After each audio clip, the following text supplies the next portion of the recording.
And we are live. This is KPC Radio with Behind the Bakery with your reporter Gabriel O. A series about checking the newest blend of California rock from the newest rock band, Pog Champ Bakery. Today we have our guest as the lead bassist of the group, Mr. Thomas Jeffrey Paul III, otherwise known as Tommy. Can I call you Tommy? Did you just laugh at my name, bro? I apologize for laughing at your name, but what are you more comfortable with this?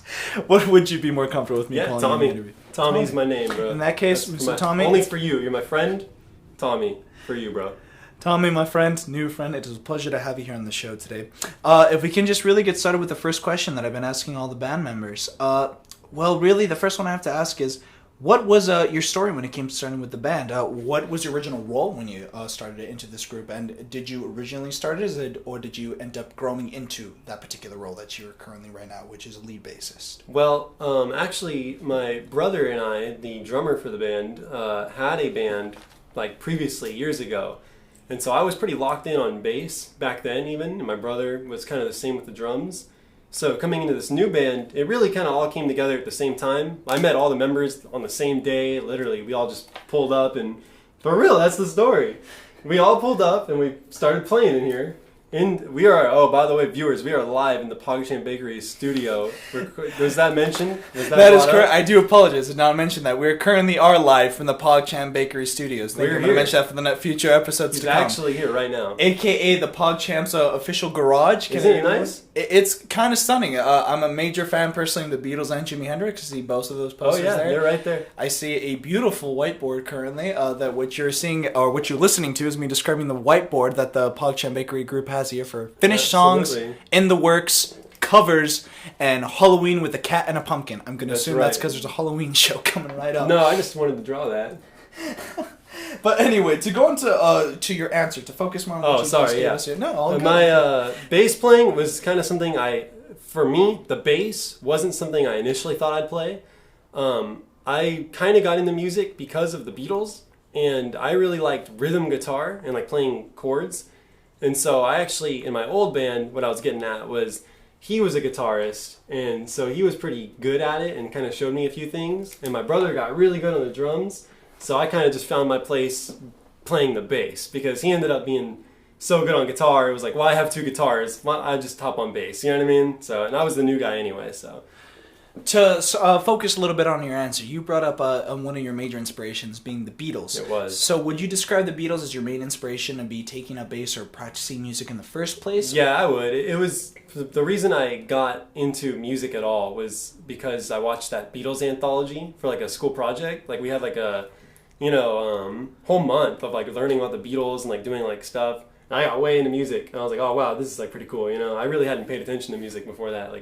So I got into it, and I got a guitar. I bought an acoustic, and later on, I saved up and bought a bass, like a really cheap Yamaha bass, and now I have a really nice bass. So you would say that the Beatles was something that you grew into, not more as a personal thing, but something that you started originally as with a school project. Yeah, I wasn't searching for it. It just like came across, and I just liked it. I liked the music. I really liked the documentary, and it made me think more about like behind music, because I really hadn't given music any thought. It's kind of a trip, but like up until that was when I was 16. I should mention that I was 16 when that happened, and I was it was just something I really hadn't thought about, like music and making music and all that. It was just like I really didn't even listen to that much music. I didn't even pay attention to it really. And so it was kind of a trip that, I ended up liking it so much. To tackle that answer you just gave away that you originally weren't even a fan of music until it was for the Beatles. So would you say getting into the anthology was really that made you appreciate more music as an art form and to venture it? Yeah, really I didn't have like a genre or a type. Like there were some songs I liked, but like if I listened to music, I was just kind of listening to like whatever. And I didn't have like any like... it's just weird. I never listened to music to listen to music. Like if I was like doing stuff, I really didn't. Like I played video games and hung out with my friends, but I never really I just listened to whatever's on the radio. You know what I mean? I just didn't think much more of it. So the Beatles really made me start going, okay, this band is cool. What else is there? Oh, there's this. And I ended up falling into kind of the genre that we play now, after growing out of that, basically. So the Beatles ends up getting you into music. That's the trigger. That's the trigger mechanism. So the trigger mechanism was the Beatles. From that trigger, did you already consider to take music more professionally as a career, or was it still something that you considered just to do for fun? No, it was a hobby. It was a hobby. I was in those days in high school, I really didn't play a lot of video games, and I played them like on the weekend. You know what I mean? I didn't play them through the week. And my guitarist guy, I hung out with him. He lives down the street. That's why I point that way for the viewers who don't know I'm pointing. He lives down the street, and we would hang out like every day after school, me and him. And so we just started playing like every day after school. We'd spend hours in this garage, practicing and playing. And so that was pretty much as far as I wanted to take it, was it being a hobby. Then we started playing more shows and going out there. And now it's still, for me, mostly about the fun and just having like stuff recorded and playing live shows and just like, it's just for fun. If I end up becoming like professional off of it, that's great. But, and I would love that, you know what I mean? That would be freaking cool. But it's not like something I expect to happen, you know what I mean? Like, it would be cool it would be nice, but it's not like expected or something I really, really would strive for, you know what I mean? So your main focus right now isn't really to take it professionally. It's more really to have fun, jam out with the guys. It's really something... Well, I'll ride this wave till it crashes. Let me put it that way. I'm on the Pog Champ Bakery wave, and I'm going to take this thing as far as it goes. This is my thing right now. If it fucking dives, I wipe out, okay, whatever. But if I end up, if this band makes it, I'm sticking with it. You know what I mean? I'm sticking with these guys. To tackle more of that wave that you described as the Pog Champ Bakery wave, to focus more on the group, what was the original inspiration or origin story of Pog Champ Bakery as a band? What made you guys decide this group of guys to start taking this a little more serious and make a whole group out of it? Was it originally just like of your philosophy, just having fun, seeing where the wave crashes, or did you all one day all together decide that you guys want to take this a little more professional and start performing? Well, it all started when I looked into Nate Ramirez's eyes. And I just fell for him instantly. True love. No, it was really random.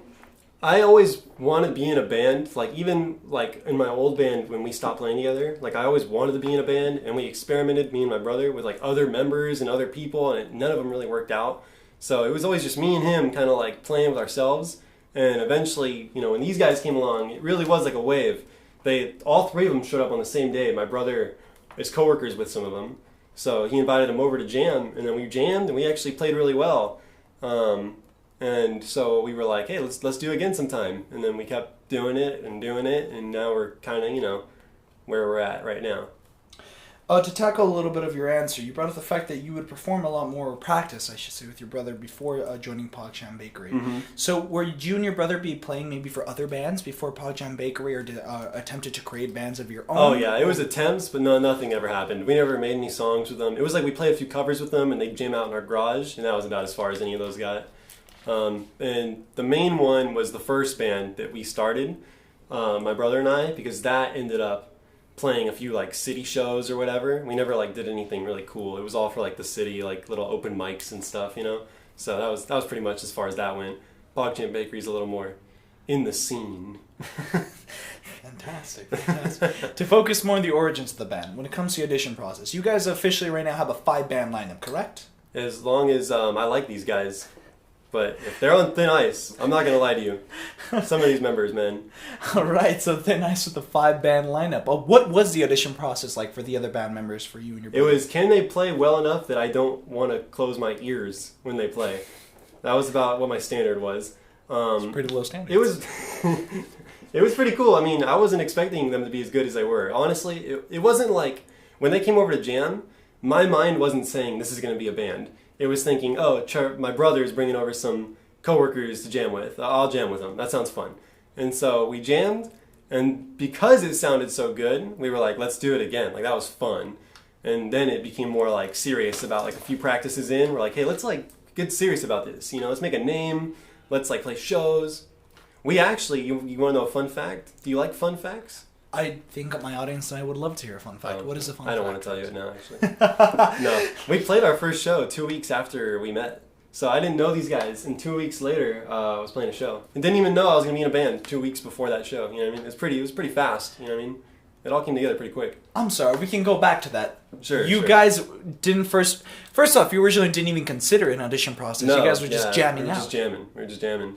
And then basically, it was just a jam that turned into, it's like when you see a really nice looking lady and you just like talk to her briefly, and next thing you know, you're madly in love.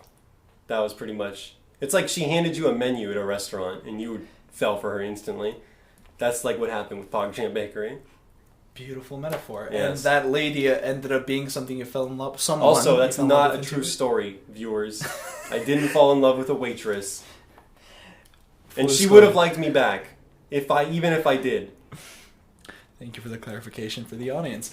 To go into that metaphor of falling for this lady in 2 weeks, you ended up performing with this band just in 2 weeks of just jamming out with these guys. Yeah, actually, there was a few songs on this. I'll point to them, but one of them's got an explicit name. It's the first one. F Work. That's Would that right. be the first song that you guys made? It's a soft song. Soft song. Was that the first original song you guys performed together or produced together? No, actually, this one, Until I'm Yours, we made on the first day of meeting each other. Because the thing about like when you jam with like new guys is like we didn't all know the same like covers. You know what I mean? Like it's not like we all pulled up and all knew the same songs. Of course. So we were like, all right, let's just play notes and just like noodle and find stuff, and we'll all play the same thing, you know? Because you can't just say, oh, let's all play a Blink-182 song. You know, like Nate didn't know any Blink-182 or any of that, so we made a song on our first day together, and that song was Until I'm Yours. Then we made Morse Code, again, Mindless Weight, and F Work. I think that was the lineup. And then there were 2 covers or something that we played. To tackle more on your first days and your production side of when it comes to the band, you already kind of teased a little bit that your first songs were originally considered something like a soft rock kind of sound. Oh no, I'm just trolling, dude. It was F Work is pretty. It's kind of like an anthem song for anyone who doesn't like their job. You would probably like that song. I think a lot of our college audience could really relate to that right now. So college kids don't like working. What? Would have known. Yeah. But yeah, Until I'm Yours, and again, I would say they're kind of like, you know, soft rock, or not. Maybe they're like a rock pop, something like that. You know, they're kind of rock, kind of pop. And would that be the sound that you described the early days of the band? Very pop, soft rock? Even now, it's kind of all over the place. I don't know if we've found a sound, and I don't know if we even want to find a sound. We kind of just play stuff. Like, there's a lot of different influences. You know what I mean? Like, Nate is really influenced by older music, you know, classic rock and blues, and he's way into like Hendrix and stuff, and that's a whole different inspiration that none of us have. Andrew's way into punk and, you know, like scream and math rock emo stuff, and then I'm more into like Beatles and kind of pop punk kind of stuff.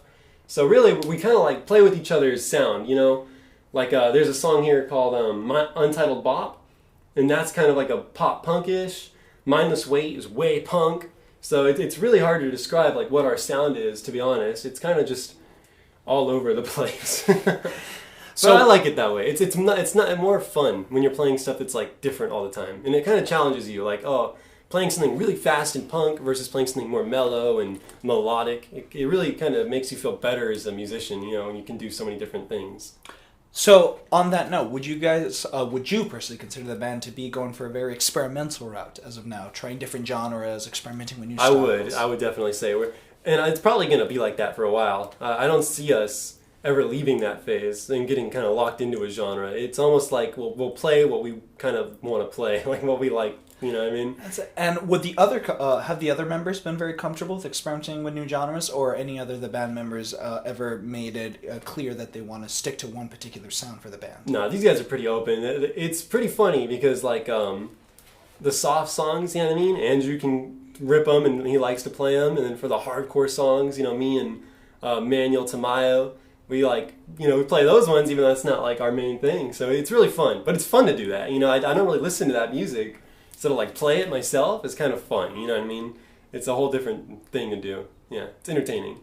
To just talk a little bit more on that topic of experimentation, it's very ironic that you bring up your early inspirations as being the Beatles. Uh-huh. The Beatles were famously known that after their touring years to lock themselves in the studios for the final years of the band and really experiment with all kinds of other genres. Now, the last member that I actually interviewed in this group, being Andrew Reese, actually our first episode that you could check out on kpcradio.com, he actually brought up the whole concept of you guys actually trying to experiment with what he called the Pog sound, I believe is how he described it. Well, that's how I would describe our genre, definitely. If I'm going to pigeonhole a genre right here, it's Pog rock. Pog rock, thank you. It's Pog rock was the term. That's the term that I would use. And any other genre that we are described as would be insulting to me. If I was told I was some other genre, I'm Pog Rock. That is the genre. Is that something you guys are more just considering to mess around with audiences, or is there a genuine interest in the next few years to really kind of... No, I mean, it would be great. It would be great to define a genre. I mean, obviously, that's probably the ultimate goal of a band, would be to define a genre. So, I mean, why not try? Excellent, excellent.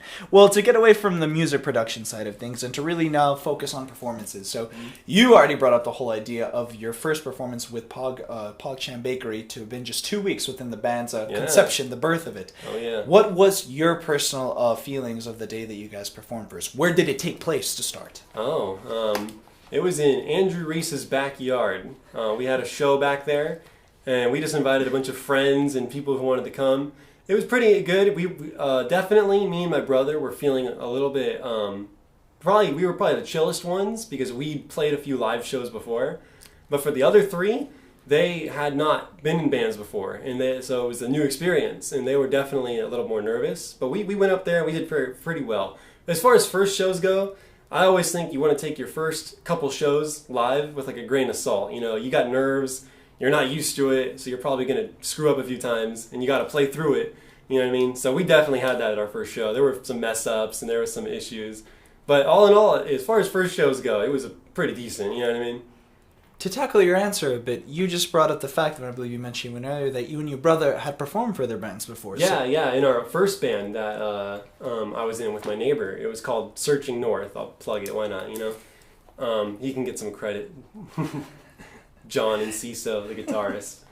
But yeah, we played a few live shows at like open mics or like city shows. Like there was a show called Artastic or like a Downey Street Fair.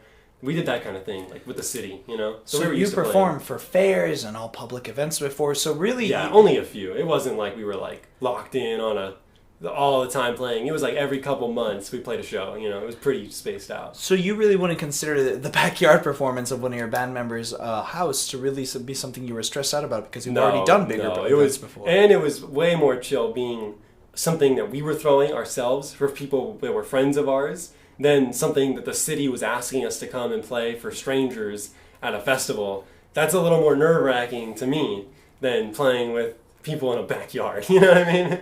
It was.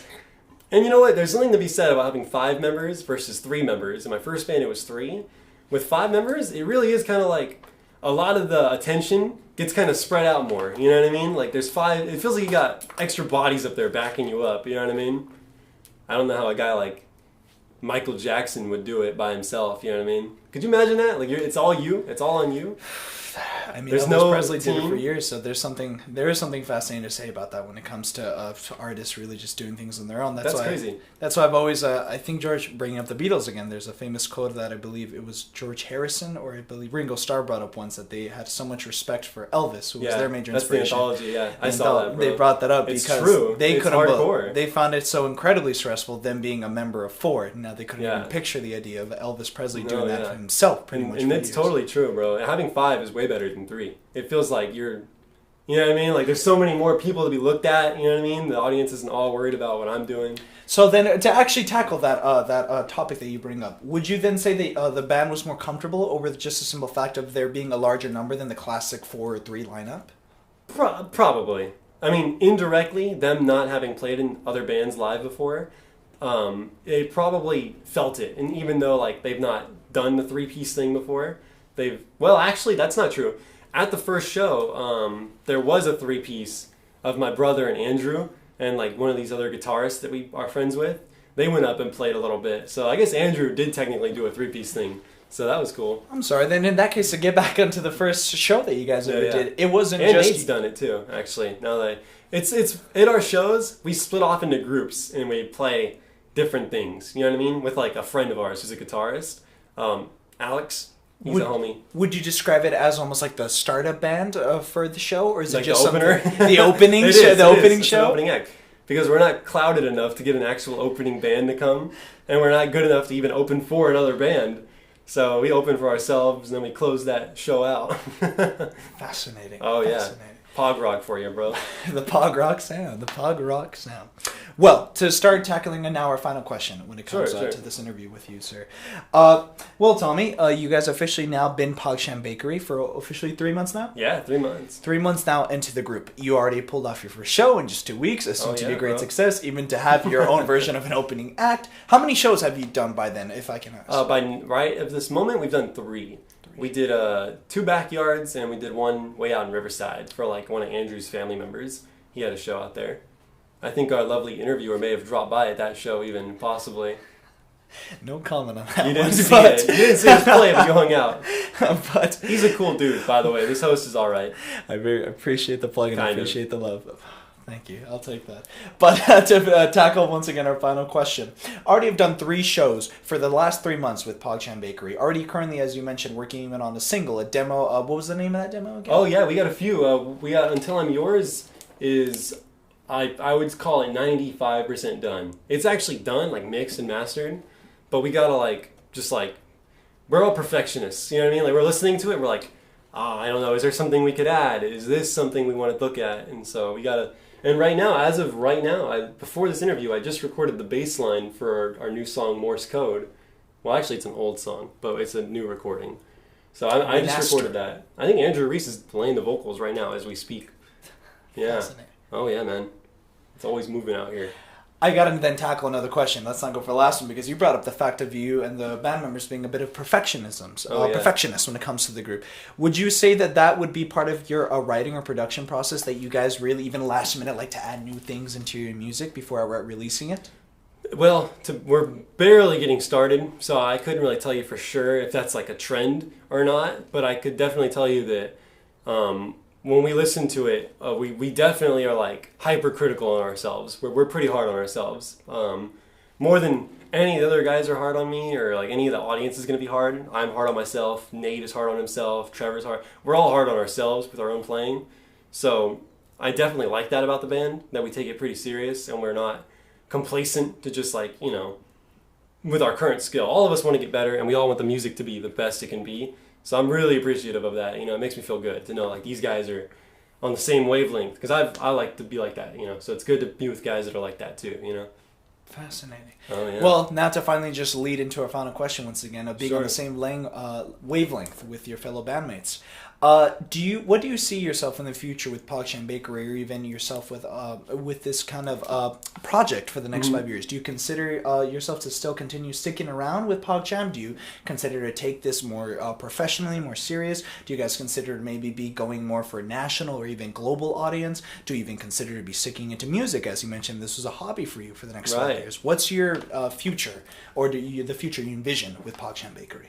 Well, definitely, I like my members. I like the band. I like the guys. They're cool dudes. I want to play with them for as long as they want to play instruments. I'll play instruments with them. Like, you know, I'll be with these guys for as long as they want to be together.